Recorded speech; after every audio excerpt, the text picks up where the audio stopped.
Hello and welcome to Navigating the Chapters of Challenge with Tele. Today I've got Tomi Adewusi with us, and we're going to discuss something that's very interesting and something that needs to be talked about. I'm just going to ask Tomi to introduce herself and we'll go straight into it.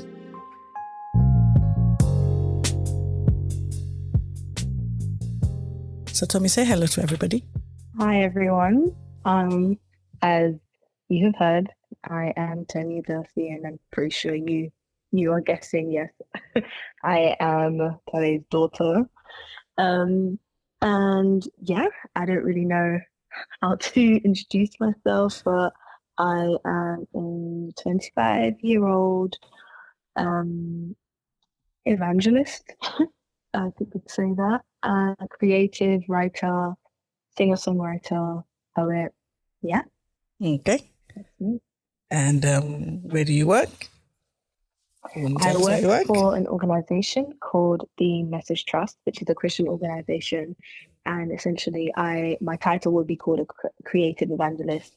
So we go into schools to talk to young people about the different topics that may be affecting them. So we talk about resilience and well-being, which is all around bettering the mental health. And we also talk about life crime and making sure that, young people are aware of the dangers of life crime, whilst also incorporating personal testimonies and sharing the love of Jesus. Exactly. Well done. So you've just told everybody what we're going to be talking about today, more or less. We're talking about mental health issues in young people. And this is something that you have been working on or working with people about. My first question is this. There's so much talk about mental health issues. When you're talking about mental health issues, what exactly are we referring to, especially as it pertains to young people? Well, firstly we need to start with what is the actual definition of mental health. Okay. Because I think sometimes when we hear mental health, we're like people automatically scream. Yeah. But mental health literally means it is a state of mental well-being that enables people to cope with the stresses of life, realize their abilities, learn well and work well, and contribute to their community. So essentially, mental health, like the same way that you would say physical health, everybody needs to have good physical health. The same way everybody needs to have good mental health. Yeah. So that is what we're referring to, talking about, okay, cool. If we focus so much on what we're eating, what we're consuming, it's the same way that we need to focus on what are we consuming that's affecting our mind, what is our mind state.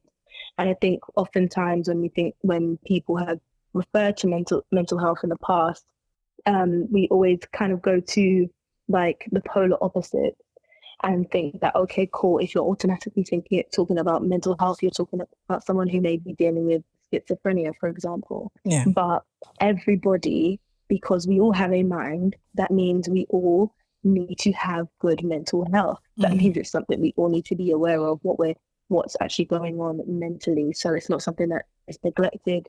So it's all a spectrum. Okay.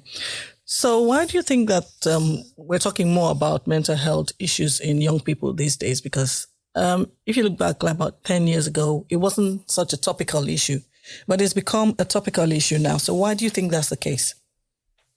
Well, if we're looking at the shifts in society, majority of our entertainment has become indoors, online. So your mental health is going to take a toll. So for example, when I was younger, you would play outside with other kids. So your first cause of harm would be the dangers outside. Yeah. That you would fall over, you would get an injury, you would all these different things. So the cause of concern would be infection. That's your physical health. Whereas now, everyone's inside.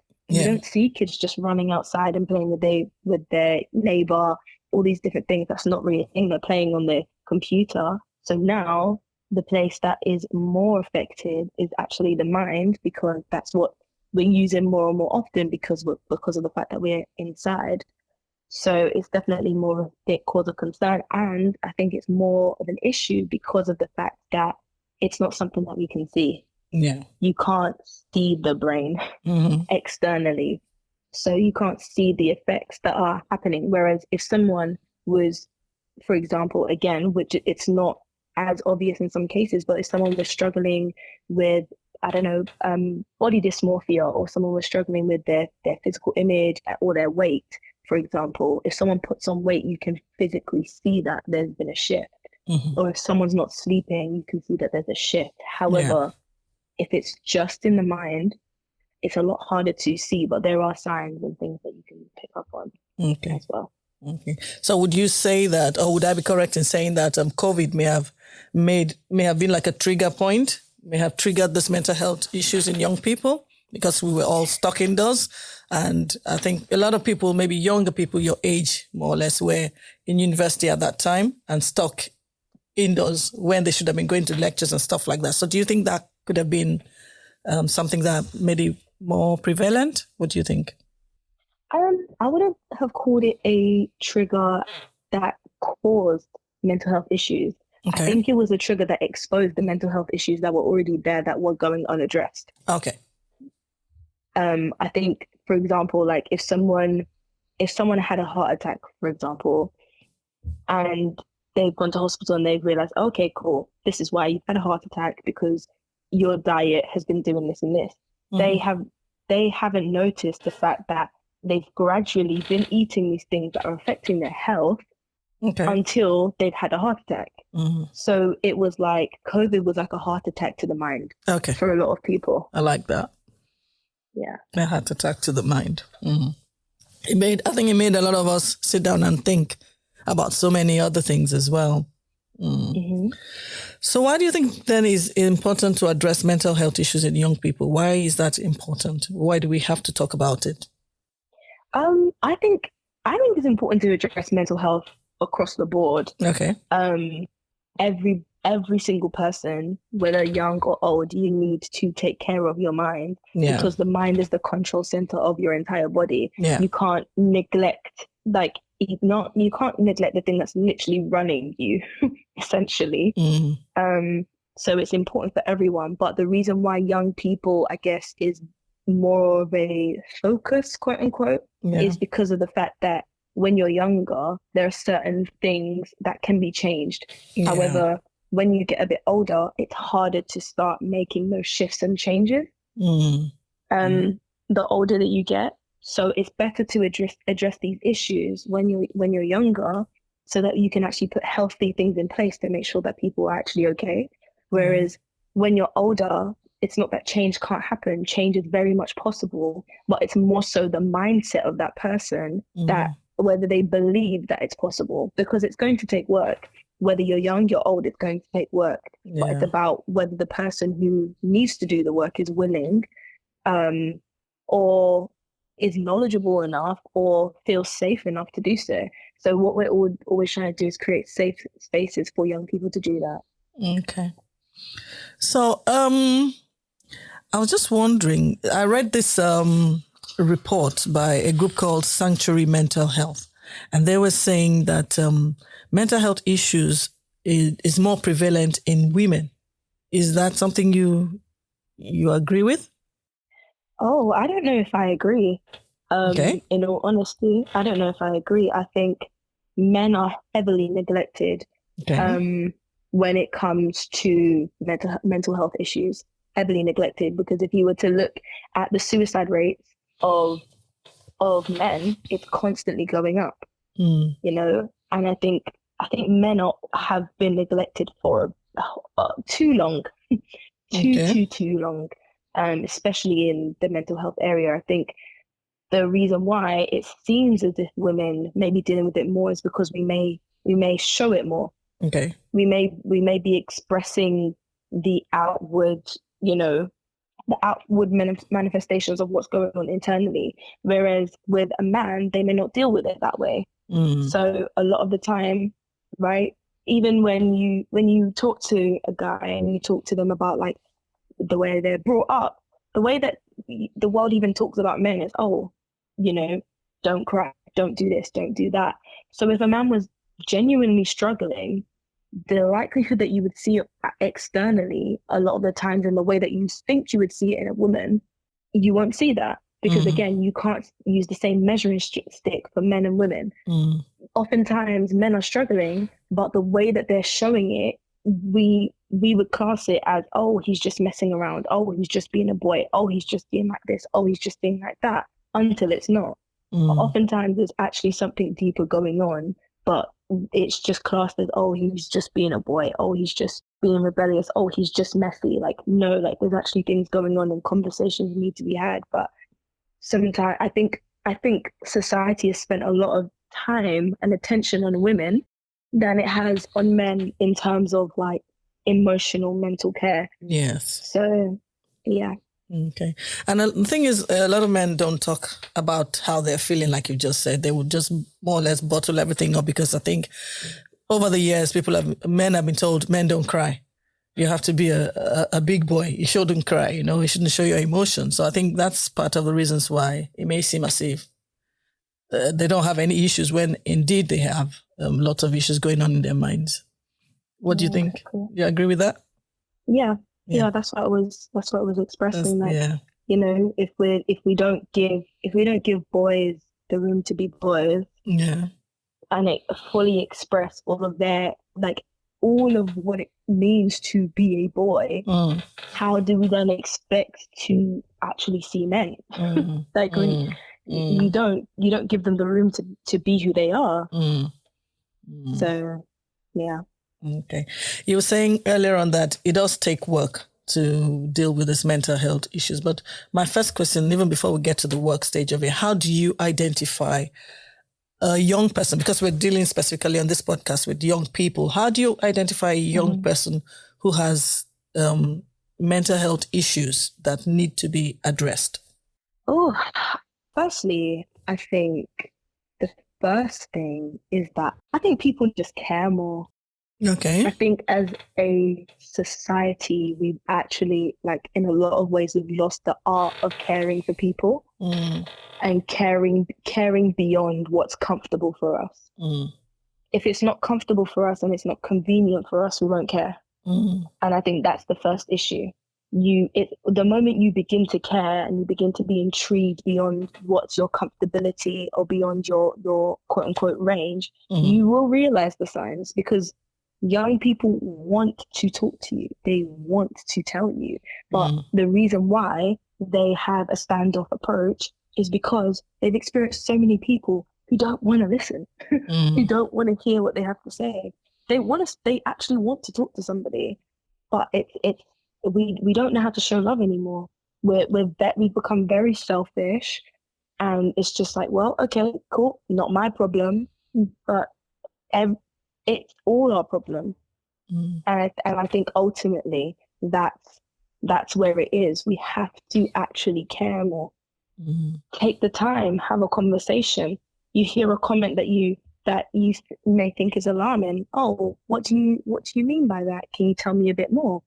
Okay, where is that coming from? Okay, like genuine intrigue, not suspicion, but intrigue, because you actually want to hear them. You're not questioning them to interrogate them. You're questioning them with the desire to understand them, to come to, not to try and, because everybody knows what it feels like to be under the guise of someone who's trying to change them or trying to correct them or trying to solve their issue. No young person wants to feel like they're an issue that needs to be solved. They just want to be somebody who is loved.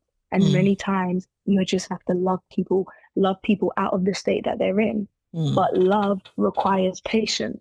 Love requires long suffering. Love requires perseverance. You have to keep going. You can't say that you had one conversation and they shut down, that you're never gonna, you're not gonna speak about it again. That you have to be persistent past that. Because for example, some of the young people that I work with, it was not the first conversation that I had with them that they decided that they wanted to open up and have deeper conversations with me. It was just the fact that I asked them, oh, how was school today? Oh, what were you doing? Okay, it's not always going straight to the gun of, oh, I can see that, and again, the person who's asking the questions needs to also humble themselves because no human being can fix another human being. That's not our role. Our role is to love people. And if the person approaching has the mentality that, oh, I've seen an issue, let me go and solve it, let me go and humble themselves. You've already like it's ruined already. It's already ended before it started because you've gone there seeing them as a problem that you need to solve. And then when you quote unquote solved it, what happens when the next thing shows up? Because it's not solved overnight. It's a journey. And then what happens when they end up in a state that you advised them and they still went and did that? How do you receive them after they make a decision that you don't approve of? How do you treat them? How do you speak to them? How do you respond to them? And that's what helps to walk a young person out of a place that is hard. But the thing is, generally, young people, I know you've alluded to that in what you've just said. Most of the times when you speak to a young person, say, I'm fine. What's wrong with you? Nothing. So it's very difficult sometimes for people to actually, like you said, persevere and continue to ask the questions. So how do you get around that? How did you get around that? I know you said just genuine interest, general interest, but what other practical steps do you use to break down those barriers? The thing is, you have to, again, it's the person going in has to not take it personally. Okay. If every response that you get from a young person, you take it personally, if they don't want to talk to me, then you will never go again. You will never ask him. Okay. But if you just take it as, oh, okay, right now they're not in the space to have a big conversation. That doesn't mean you should stop talking. That doesn't mean you just say, okay, well, they're fine, I'm gonna walk away. No, you keep talking. You bring up something else. You have you just show genuine interest. Sometimes like the blanket statements of like, oh, how are you doing? Like you have to when you talk about marriage, right? They say marriage is work. You don't meet your partner or your future partner wherever you are on the first date. You don't say, so what traumatized you at the age of 5? No, that's not the first question. You shouldn't do that. You would drive them away. The question. That's not the first question that you ask. And that is also the equivalent of someone who's going through something hearing, how are you doing? They're not going to verbally vomit on you and tell you all their trauma. They're not going to do that. Because they need to know, am I safe here? With this person, yeah. Am I going to be received well? Am I going to be judged? Can I actually be myself? If they saw the real me, can I be myself? That's what every young person wants to know. If I can I actually, even if I'm acting out, will I still be received? And that's the issue. If you just go straight to the gun of, I want to know, it's that mentality of, I see an issue and I have to solve it. You cannot treat human beings like a puzzle. Okay. Like a quiz that you have to pass, like a test. You can't, because they're intricate. We are intricate beings. Sometimes they don't actually know what's wrong. Yeah. Sometimes, like even for sometimes we all have moments where we're like, I actually can't pinpoint why I'm upset right now.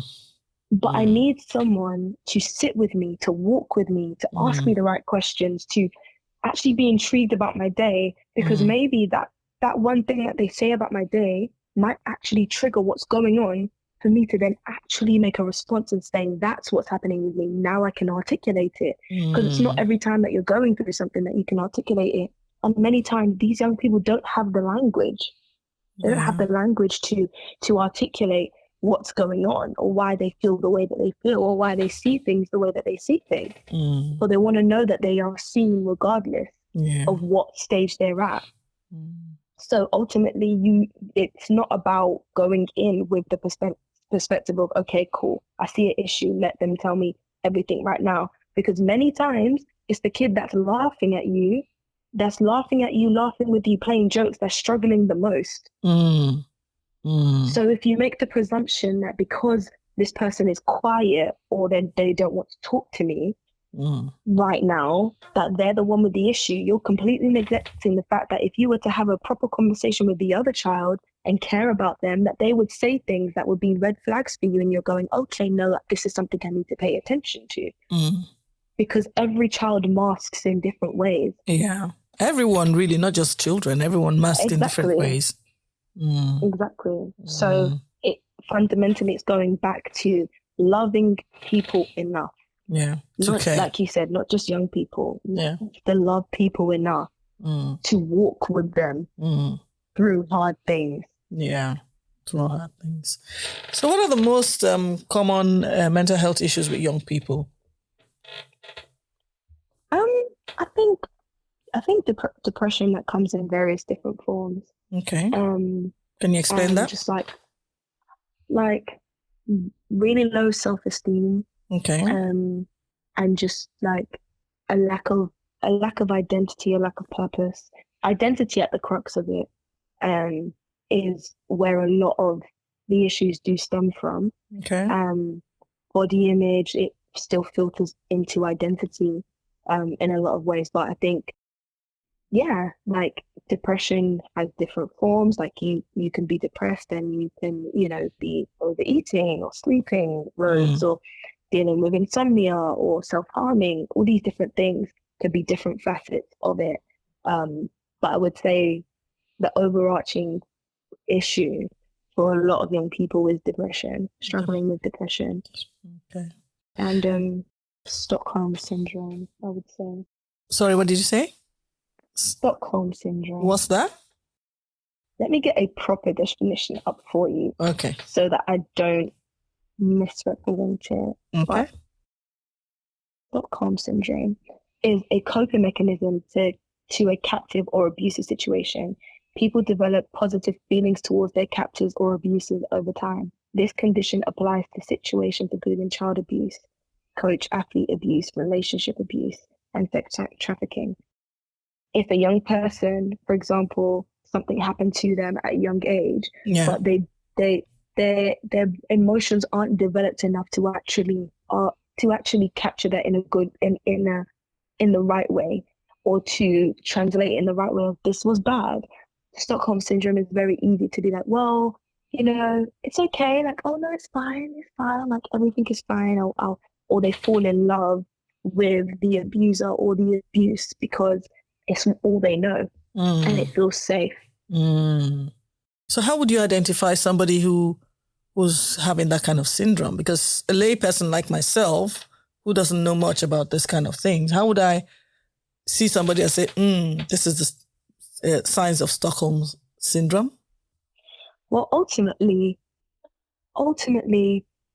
people like issues like Stockholm syndrome require professionals. Okay. Everything that we're even talking about, like even like as a youth leader, youth worker, I can spot these signs so that I can direct them to the right professional help. Yeah.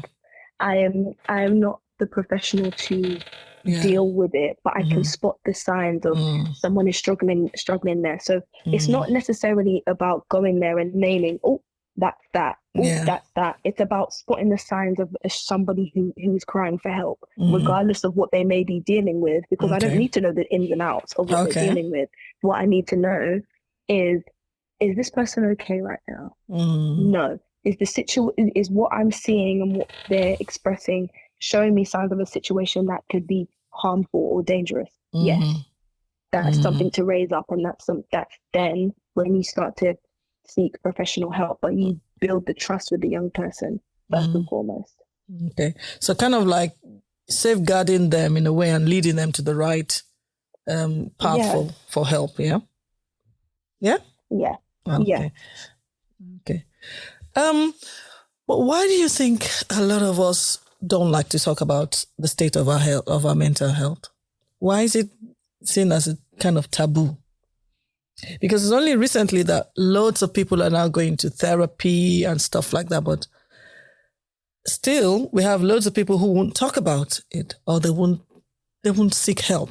you've said find professionals, you send them to a professional or refer them to a professional. But even when some people are referred to professionals, they don't want to go. So why do you think it's seen as some kind of taboo or stigma?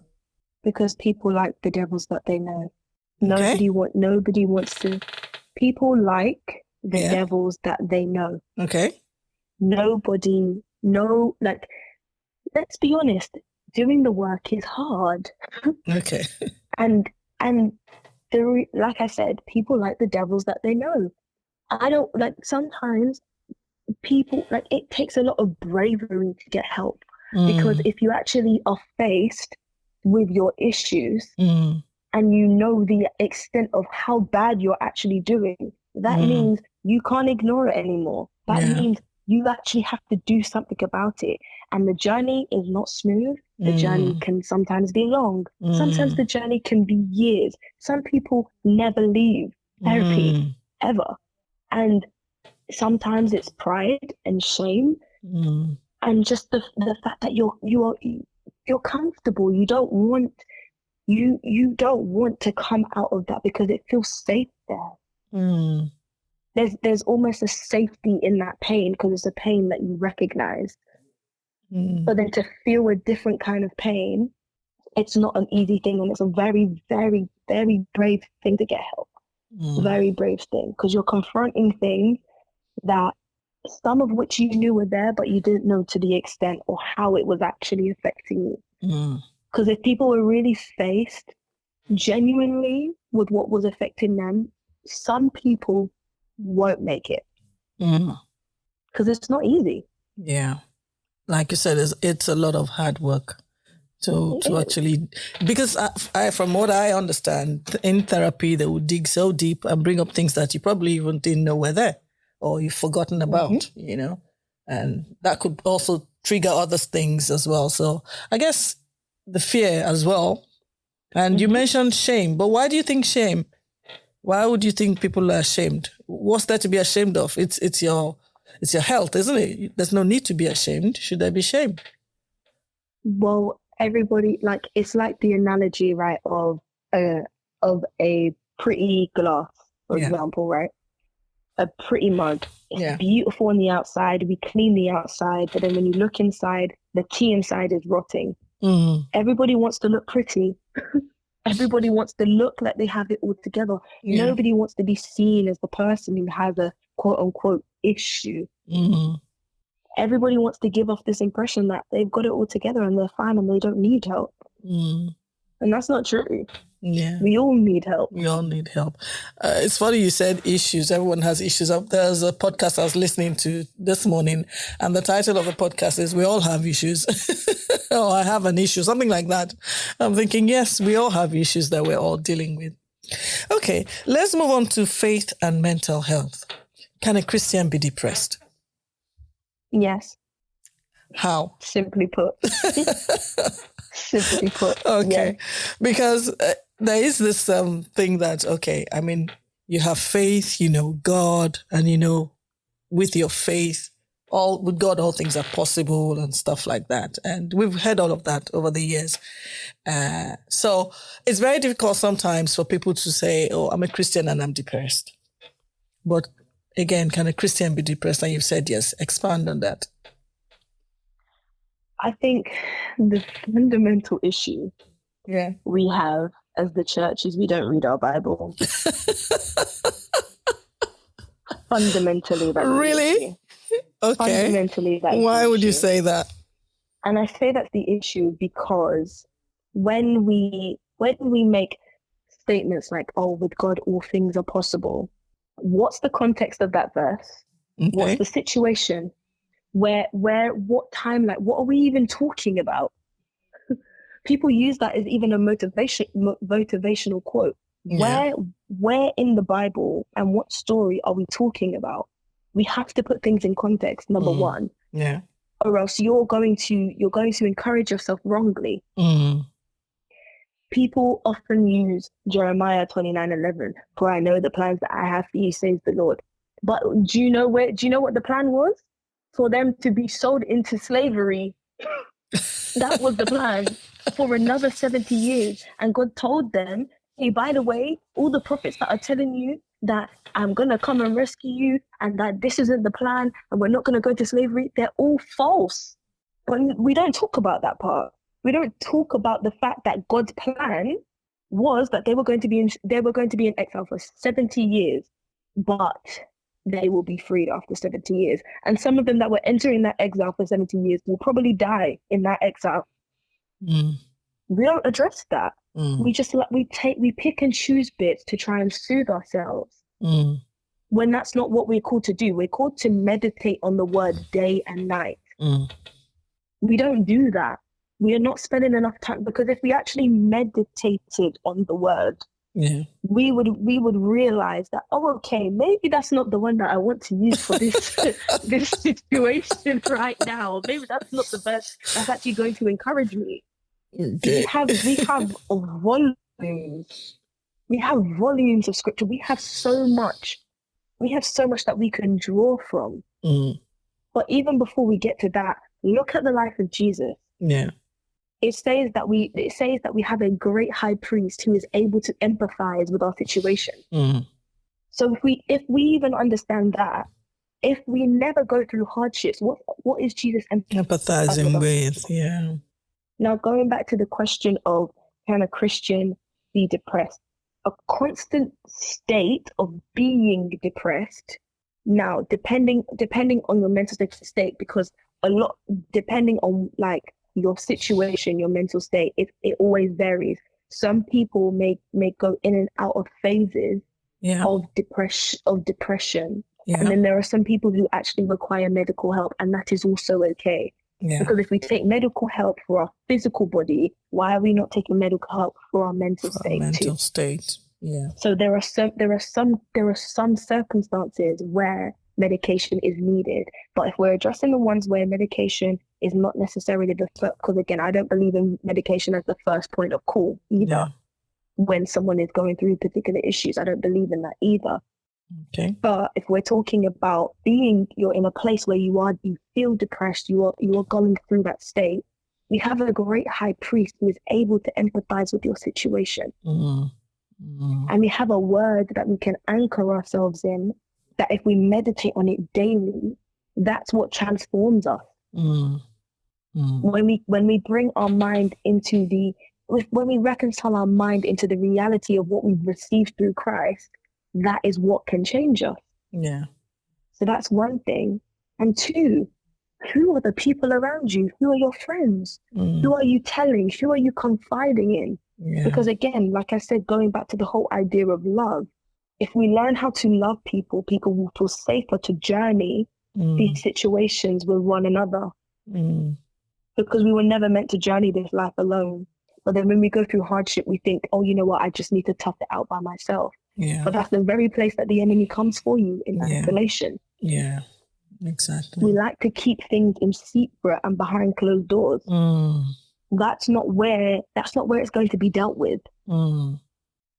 You can't deal with it in that place. You need to shine the light on it. Why? When we talk about, like, when you shine a light on something is exposed.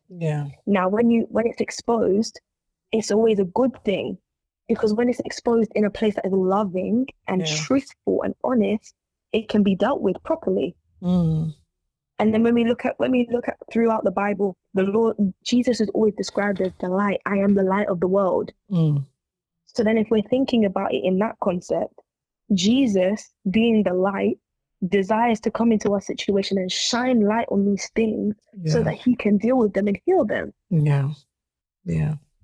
And then we are then described as light. Go forth, shine your light in the world. We are called to shine our light. You do not put a lamp underneath a lampstand. You put it on top. So then if we then, having the Holy Spirit, meaning that we carry the presence and the person of Jesus, and Jesus is the light, as people, as his followers, we are then meant and called to exemplify that light in the world. And what does the Bible say? How will we know that how will they know that you are my disciples? By the way that you love. Not by the way that you preach, not by the way that you teach, by the way that you love. No. So ultimately, at the crux of everything, how are we loving people and how are we showing the love of Christ? So, Yeah. But do you think that the church is addressing mental health issues these days, or are they not addressing mental health issues? From the pulpit, I don't think they talk about it from the pulpit, but do you think churches in general are beginning to talk about it? I think it's hard to make a overall statement. Yeah. Because of the fact that there's various denominations. Yeah, so that's I true. can't say no, the church isn't doing this, the That's church true. is doing That's this. true. So it's hard to make that statement. But I think we are moving in a direction where everyone within the corporate body is starting to become more aware that we have issues of the church and there's a lot that we need to correct. And I think that that's a good place to be when we are, rather than looking at the world and saying, hey, you need to be corrected. We're actually going, but we're the light and we've got issues. So maybe we should fix and change our batteries first before we say we want to draw more and more people in to a doctrine that is wrong. So, yeah. So I read this quote this morning by Dr. Mark Rackley. I'm not sure I'm pronouncing it correctly, but it says, hope helps with mental health issues. Do you agree? Having hope. 100%. Yeah. 100%. That's the crux of faith. Yeah. If we have no hope, why are we here? Hope is literally the crux of our faith. Yeah. That even if our situations never change, we have a hope where in heaven. Yeah. Because where we're going is far greater than where we are. Yeah. So if there's nothing to hope for, then what even is our faith? I was also reading that the language that people use to speak about mental health is also very important, and it has an impact on either helping or making the situation worse. And I was just wondering, is that something that you've seen from your interaction with young people, the way you talk about it with them?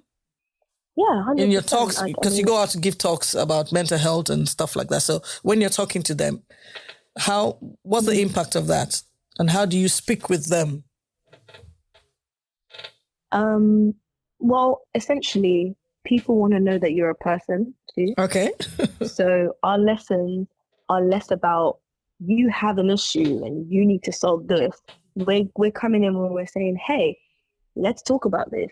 Okay. What can we do that we can all become more resilient? Not singling out the person who's struggling with that or this. Yeah. We're saying, hey, all of us together, we're all on this journey of life. What can we all do to grow? What can we all do to become better? What can we all do to, like be the best versions of ourselves? What are things that we need to put in place? And we put practical things in there. You're not sleeping. You're not eating well. The things that you eat literally affect your brain chemistry. Yes. So it's things like that, like actively going, hey, we all need to look at ourselves. Even if right now you're in a great place and everything's going amazing for you, you still need to put things in place so that the day that a trial does hit, you have structures and things in place that you're not going to fall into a place that you shouldn't be. Yeah. So how do we promote good mental health? What are the things that we should be doing? I know you've talked about eating well, sleeping. What else can we do to promote good mental health? Yeah, eating well, sleeping well, exercise, journaling, reading,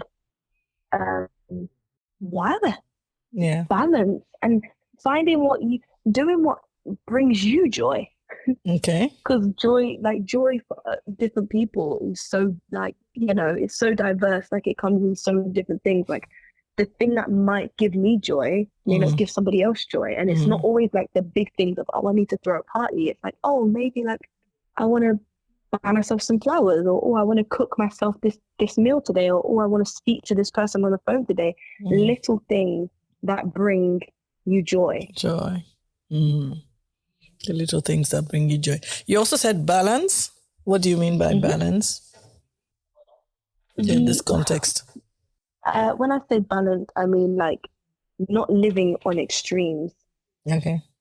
Like you can't, be eating junk food today and then saying that you're doing a keto diet tomorrow. Like you're going to hurt yourself. You have to live a life of balance. Like, okay, cool. Like, for example, okay, for me, I like speaking to some of my friends on the phone. That brings me joy. Yeah. However, if I anchor my joy in my friends, the day they don't pick up the phone, I'm in trouble. Yeah. So it's about having healthy boundaries, having a healthy life. And a healthy life is knowing, okay, not doing anything in excess. Yeah.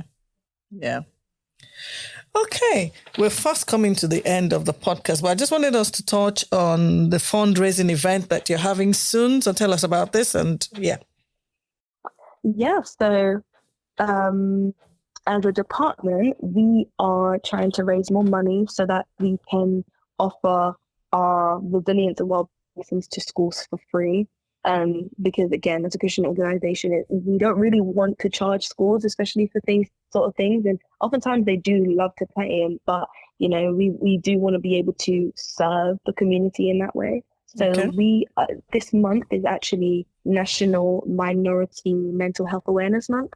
Okay. So we've decided to do a 10K in 70s fitness attire. A 10K in 70s attire? Yeah, it's 80s attire. Pardon me. 80s, okay. Fitness. Okay. 80s fitness attire. Okay. Just to raise awareness that, like keeping yourself moving is also something that is really important. Because a few months ago was also Mental Health Awareness Month, and the theme was movement this year. So we really wanted to keep that theme of like, okay, we need to get ourselves outside a bit more, get yourself having a bit more fun. Okay. So what are you going to be wearing? Are you going to share that here? Oh, no. That's not happening. Okay. So if anybody wanted to contribute to this